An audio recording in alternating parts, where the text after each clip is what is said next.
What's up, Orlando Magic fans? I'm Dan Savage, joined today by Magic Audio Network's Chrissy, Better Call Birdsall.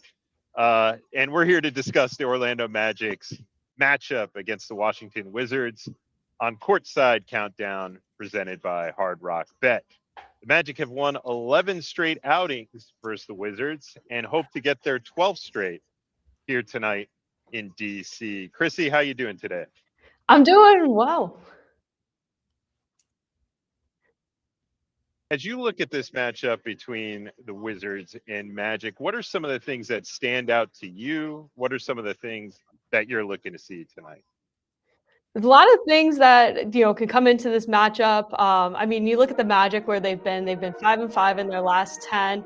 I'm getting a little bit of an echo here, seeing if I could try and fix it. But yeah, it's been really interesting to see what they've been able to do. I mean, with Paolo Banchero coming back, you got a couple of injuries, Franz Wagner, Jalen Suggs, and it's really good to see as this team starts to manage those injuries, get that depth going, how they're able to do against this Washington Wizards team tonight that's been rolling at least through the last 10 or so games. Well, Magic fans, as you know, you're familiar with this show on YouTube, TikTok, whatever social media platform you choose to digest it upon. It's interactive. We want to answer your questions. So make sure you fire them away in Courtside Countdown's YouTube stream, Twitter, TikTok, etc. And Chrissy and I will be sure to get to them. Chrissy, one of the players that's seen increased minutes over recent stretch has been Jace Richardson. Talked to him a little bit during shoot around today. What have you seen out of Jace in his increased minutes? One thing I love is that Jake, after the game on earlier this week on Sunday, he called him Juice Richardson. And I thought that was a really good way to describe it because he is. He brings the juice off of the bench. You heard Paolo Banchero off of the game, Bain saying that, he's not scared of the moment. He's staying ready. He's coming in. He's doing what he needs to do. And you're seeing that in his numbers. He had himself a really solid performance, 12 points, 4 assists, 5 of 9 from the field. And you saw him on defense creating a little bit of chaos, causing some problems for the other team. And that's going to be a really important thing for them going forward is with the injuries that are going on right now, who's going to be able to step up next? You saw Jamal Cain earlier, right at the beginning of the year, had himself a really solid game. Now is it going to be Jace Richardson who can step up for the guards, make an impact on both sides of the floor? And yeah, I mean, he talked about it when he was on his post-game interview. He said, it's game 36, but it feels like 66. Now, I can relate to that coming out of college, knowing that we only had 36 games. I think 36 was the most that I did when I was at Wisconsin. But he's like, it's Final Four time, and that's only about halfway through the season for the Magic team in the regular season. So for him to be able to manage that freshman year slump and just coming in and being able to make that impact whenever he gets his opportunity, we're going to need to see a lot more of that going forward.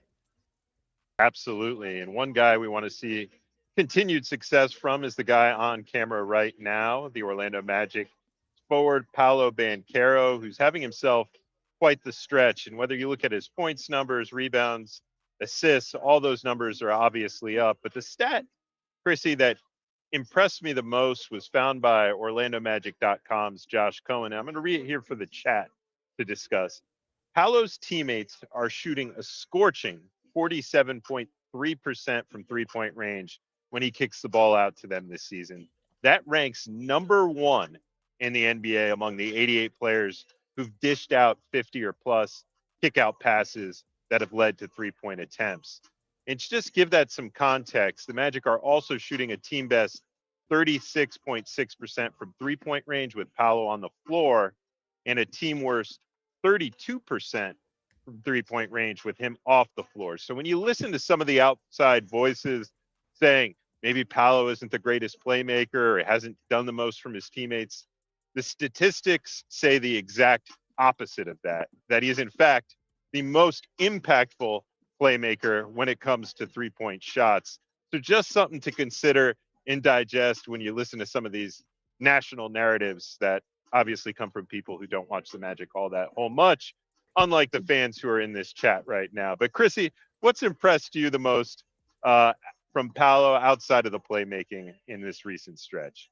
I think just the jumper. I feel like the ball has been starting to fall for him, and that was something that he had emphasized, especially after that last game. He was 3 of 5, I believe, from beyond the arc, and he said the law of averages. If the pendulum's going one way, it's going to start swinging back the other way, and I like that from him because it feels like the jumper's starting to fall. Things are starting to turn around, and you talked about that playmaking that he's able to get down, get those rebounds. He's actually been leading the team in the assists over the last 5 games, more than Anthony Black, more than Desmond Bane. Those are the top 3 assist leaders through that last 5. So the fact that he can make those plays when needed, he can kick it out, but now he's feeling more confident in his jump shot, and also the ability to get downhill, get to the rack attack, get those needed buckets and take over when he needs to. That's going to be really important for this team going forward, especially with the injuries. And then you get Franz back, you get Jalen Suggs back, you get that starting 5 back, and you're playing the long game. I think it was Audie Crooks who said it in college. She said, you don't want to be playing your best basketball in January. She said she got to be playing her best basketball in March for March Madness. But for the Magic, that's talking about May, maybe even June if this team can get there. And it's all about building these little steps one day at a time to get to that point where you can really succeed in the postseason. Yeah, we saw Paolo once again have a dominant performance against the Pacers on Sunday. 28 points, 12 rebounds, 5 assists, shot over 50% from the field in that outing. Just continued dominance from P5. And what I liked about him, talking to him during shoot around today, was that his mindset is just dead set on winning. And he knew the numbers. The Magic won 11 straight here against the Washington Wizards, looking for number 12 straight. And his focus was like, look, we're not going to get a win just because we've showed up. We got to get a win by keeping our foot on the gas throughout this matchup tonight and having a dead set focus right from the jump. And so that's so important, I think, in tonight's matchup. But for those of you who've joined, we see a lot more activity in the chat as we've continued. Just as a reminder, this is Courtside Countdown for the Orlando Magic presented by Hard Rock Bet. I'm OrlandoMagic.com's Dan Savage, joined today and hopefully by many times in the future by the Orlando Magic Audio Network's Chrissy Birdsalt. And Chrissy, as we've said, this is an interactive show. Fans just pop in with the questions. Can you take a look at some of them and help us get to some of those questions that fans have been asking, whether it be in YouTube, TikTok, etc.? Yeah, I want to start on YouTube because I did check the chat just before we hopped on. It was Luis Rosario, double Dell coming back to back-to-back games now. And, this is one of those things I always love to see when Dell has a good game because I know Luis Rosario is going to be in the chat and drop it right away. And you know what? He had a really good game. He had himself another double. And I love that Coach Mosley was giving him his flowers after the game, just saying that he means so much to the team and the things that he contributes without even scoring consistently, just that toughness, that consistency, being that big man down in the post and getting those rebounds. It does a lot without even having to take a shot. He's just been playing so well. And I feel like those numbers, we talk about it all season, that they just don't show up all the time. But there's an opportunity, Luis, that double Dell can come back to back. He had himself a double, 16 points and 12 rebounds against Washington all the way back in November. Now, that was a very long time ago. These are two completely different teams coming into tonight's matchup. But I'm expecting double Dell to, repeat that performance. Yeah, Dell has such a positive impact on this team. And I think there can be an opportunity tonight. Alex Sarr's a great shot blocker at the rim, really protects it for the Wizards, leading the NBA in block shots per game with 2.3 of them per outing. But he can be at times a little bit over aggressive. And if the Magic guards, if P5, all those guys are smart, that as he over pursues and goes up for those block shots, there can be those dump off passes to Dell. And I think that could really beat the Wizards up, especially in transition tonight. Another one of the questions I saw we got was about eye test from Will Dawson, a great one. And you've said we had multiple lotto tickets. This year we have players taking advantage. I appreciate the love from Will Dawson, keeping my receipts. I felt that Dell, Anthony Black, a lot of these guys up and down the roster were future lottery picks for the Magic, that they had meat left on the bone, so to speak. And I think from Anthony Black, we're seeing that in folds this season, where he's not only taken a small jump, he's taken a big leap. Now, Chrissy, you've spent some time around AB this season. As somebody who's observing him for the first full time this year up close, what's impressed you about AB? I think one of the craziest things is to remember that he is 21 years old.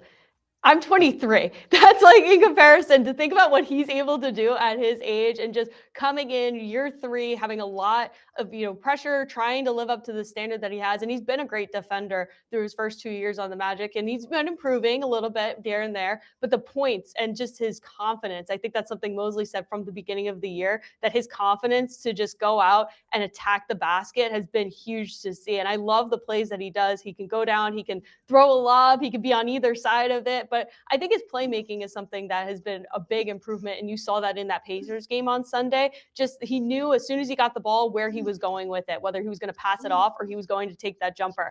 And that's something really, really interesting to see. And I'm seeing some comments here on Facebook. Travis Drummer, for the host, how do you feel about Black being compared to T-Mac? Dan, I'm going to pass that one to you because you know a little bit more about him than I would. Yeah, I think very different games, but both very effective.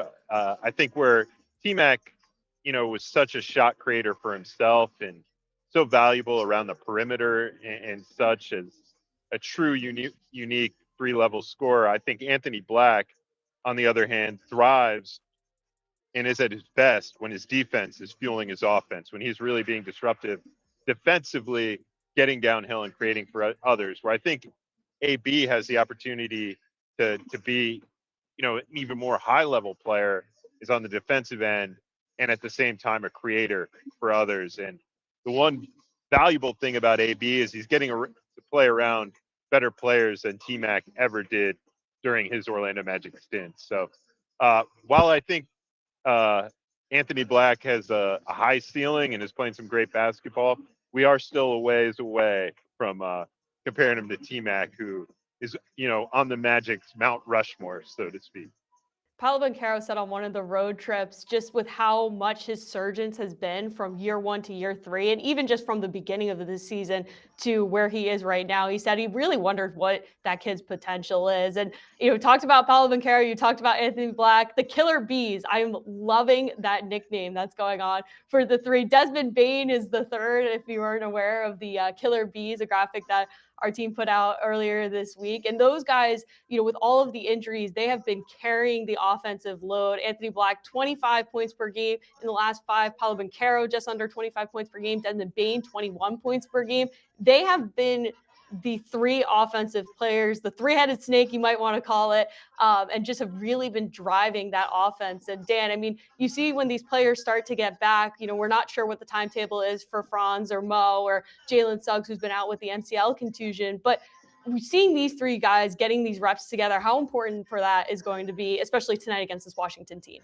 Yeah, no question. And I love that graphic, Chrissy. I thought it was great. I'm just going to petition that when Franz returns, he's an honorary Killer Bee because his nickname is Boogie, and everybody around the team calls him Boogie. So I'm just gonna say, honorary B name for Boogie when you put him on there. But I think what's been so big is the addition of Desmond Bane, and we look at that 31-point night that he had against the Pacers the other game, and I think his addition, where look, the way teams are playing him right now, they're top locking him. They're doing everything to take away his 3-point shot. And yet he has found ways to be effective, driving the basketball, finishing around the rim, coming up in big moments. And I think that's been so huge. And I think things will only get easier for Dez, and we'll see the efficiency numbers for all those guys jump as Franz returns and more defensive attention has to go on him. And I know a lot of people are asking about the return dates from Franz and Mo.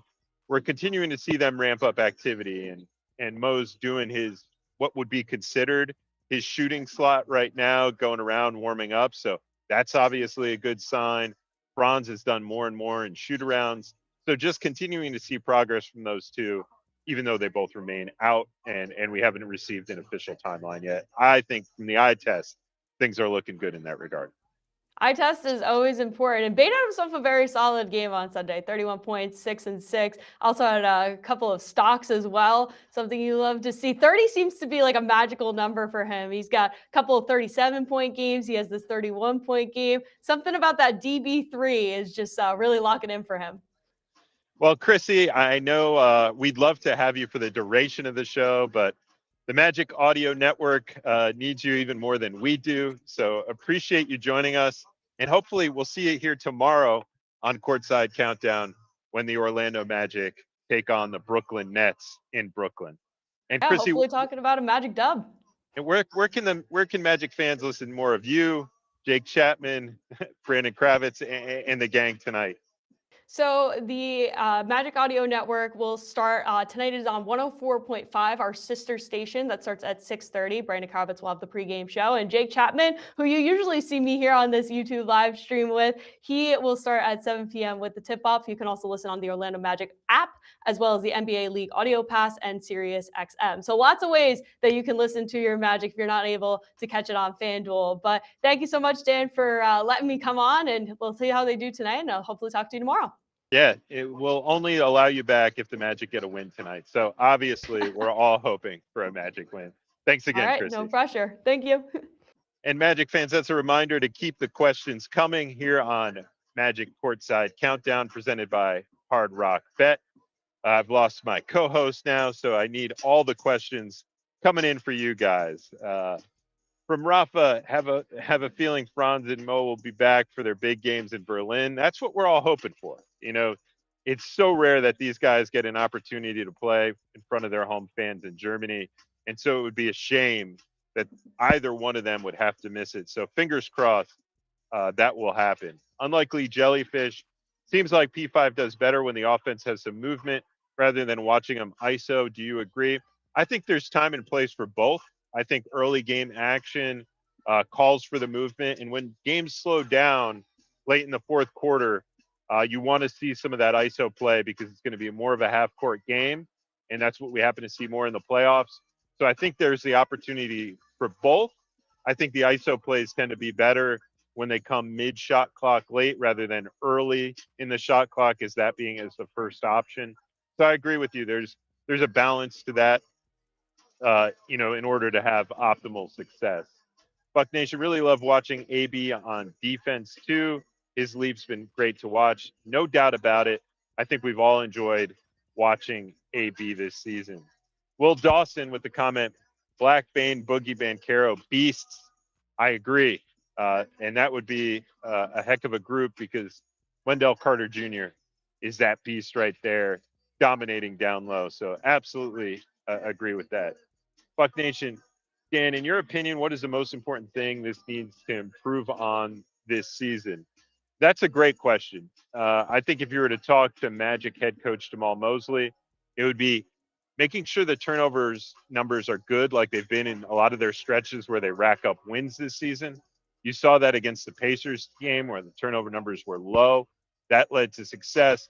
And I think defensive dominance, getting back to playing at that top five level consistently, when they take care of the basketball and play good defense, the rest of the things tend to come. So that's what's so important to me is having those two areas not be more sporadic, be the staples of this team for 48 minutes, regardless of the opponent. Because if those two things are consistently good, this Magic team's built to handle the rest.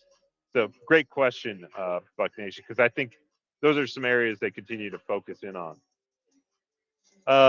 As we continue to look at some of the more questions, Will Dawson says the eye test says Penda is shooting 90% from P5 kickouts. Don't hold me to that. No, the whole team's shooting higher. We see them shooting, a league best when they're getting kick out passes from P5. Penda's been shooting the ball increasingly well. The player he's benefited from being on the court with the most happens to be Tyus Jones, who we're watching it warm up right now. And I think that goes back to what we were talking about earlier, low turnover numbers, veteran presence. There was some French media asking about Noah Penda earlier during Coach Mosley's pregame media availability. And he just talked about the presence that Tyus Jones has and the impact he's had on the Magic's two rookies. So, while his performance on the court may have been a little bit up and down this season, his performance in the locker room has been A+ all season. And so as we get to the storylines for tonight with the Magic getting ready to take on the Wizards, my number one thing for the Magic tonight has been stay focused. You have to remain focused against the team. You don't get a victory, like Paolo Banchero said, by just showing up and looking for your 12th straight win over Washington. You have to be focused in from the start and maintain that throughout the night. Secondly, ball security. The Magic have racked up wins this season when their turnover numbers are low. And on the converse side, the Wizards have won 4 out of their last 6. And a big part of those 4 victories have been generating turnovers and then scoring on the other end. A lot of those teams have coughed the ball up to Washington. That allowed them to run out and get easy offense. So we have to take that away from them tonight. Smart decisions around the rim. Alex Sarr is blocking 2.3 shots per game. That's a league best. Bagley, when he comes in to relieve Alex Sarr, is also a rim presence going for blocks. So the Magic have to be really smart tonight about pivoting around the rim, looking for dump off passes, and when the shots are there, take them and finish them at the rim. So if they do those 3 things tonight, I think they come away with a victory. Fully healthy, what's the starting lineup? That's a great question because we've seen Anthony Black's emergence, and so that could play a factor in it. But I still think right now, if fully healthy, it's going to be Jalen Suggs, Desmond Bane, Franz Wagner, Paolo Banchero, Wendell Carter Jr., and allow AB to really maintain and be the playmaker with that second unit because Franz and Paolo have the ball in their hands so much, along with guys like Bane and Jalen Suggs. Looking at the number for Alex Sarr this season, having a great sophomore leap, averaging close to 17.2 points per game, 7.8 rebounds per contest, and close to 3 assists per game, while shooting 50% from the field and having 2.3 blocks per game. So quite the season for Alex Sarr as it continues to grow for this DC team who needs to be a star level interior player. That's what the city's striving for. That's what Washington's been missing for so long since the John Wall, Bradley, Beal era. He's a true star player. They're still hoping he could be that. They're hoping for the emergence of Trey Johnson to continue. We're seeing his 3-point numbers go up. And they're obviously probably hoping for additional draft lottery luck this coming offseason. AB and Mo off the bench would be awesome. From Buck 0220. Absolutely. I think the Magic have all the type of right pieces in a bench unit when they're fully healthy to have one of the best second units in the league. Unfortunately, we've seen so many of those guys get dressed up. But when you think about, condensed minutes for Tristan, AB, Mo Wagner, J.I., etc., guys coming off the bench, they can have a really number of players who can alter that, and that's without going into guys like Jace, Noah Penda, making leaps, along with a veteran presence and some of these high contest situations like Tyus Jones coming in and really, leveling certain games out when the team's playing erratically. So I think this bench unit's going to be just fine and playing really well once they're back at fully healthy. And that's not even mentioning a guy like Goga, who's been a great rim presence at times and stretches for the Magic. I'll be happy to see the team fully healthy. You, me, Magic coach Jamal Mosley, president of basketball operations Jeff Weltman, everybody up and down the Magic organization, us all and both, no doubt about it. Kyle Gaming, Dan, you going to Europe? We'll see about that. Trying to do it from back here at home, but you never know when called into duty. I may be out there as well. But as of right now, OrlandoMagic.com's Josh Cohen, my compatriot in Magic coverage, will be going out there for us, along with our producer on the show, Jason Dewberry, and I will be doing this show from back in the studio in Orlando. So we'll see if that maintains, but that's the plan as of right now. 11 straight wins against the Wizards. No, they haven't been good, but that's hard to do against any team. Absolutely. No question about it. And even harder when you consider that they're a division rival. Really hard to get wins over the same team, especially in your division, because you tend to know those teams so well and what they're trying to do. Look, and that's actually been a story of the Magic and Wizards over the course of their history. The Wizards had a stretch where they were running the Magic earlier in the mid-2000 teens. And then before that, the Magic had a stretch in the Dwight Howard area where they were running over the Wizards. So it just tends to be one of those things, but we're hoping to extend that streak as long as possible and make it 12 tonight. DOC, Josh can hold it down. Great insight. Yes, even better than me. No doubt about it. Josh is a beast. Had some great stats for us, as I touched on earlier with Paolo and his kick-out passes. That's the way the mind of Josh Cohen works. Can't believe Franz is ramping up already. He's built different. No question. That's that German engineering we'll get to see firsthand in Berlin. Well, as we look at the Magic's upcoming schedule, no breaks in this one. We're going to be playing in Brooklyn tomorrow. See Michael Porter Jr. up close, his improved shooting, which has been absolutely dangerous. They've been playing some better basketball as of late, racked up a win over the Nuggets the other night. So that'll be a tough test. Then coming back home, get to see Tyrese Maxey, the Sixers, Zion Williamson, the Pelicans, see what guys that those two teams who are often so injury riddled have available when they come to Orlando, and actually get to play some games at the Kia Center.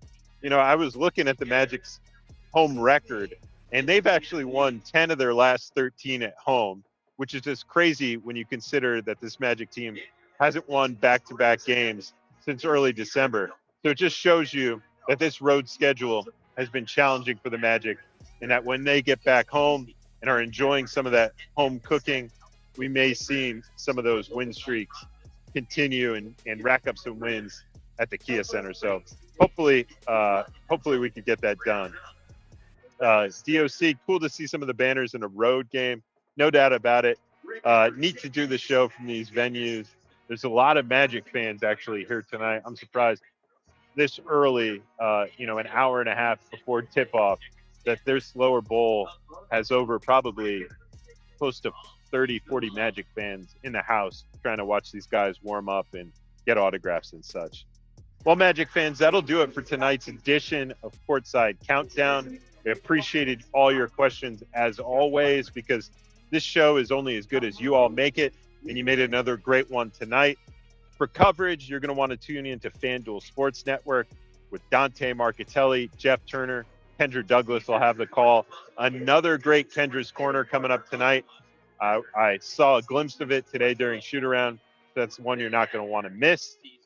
And then for Magic fans, in addition, check out the audio network, and you'll see Chrissy, Jake Chapman, and the gang who were part of the show earlier do their thing so regularly. So Magic fans, great to do this with you. We'll be back here tomorrow when the Magic takes on the Nets. And in the meantime, let's go Magic. Let's make it 12 straight over the Washington Wizards.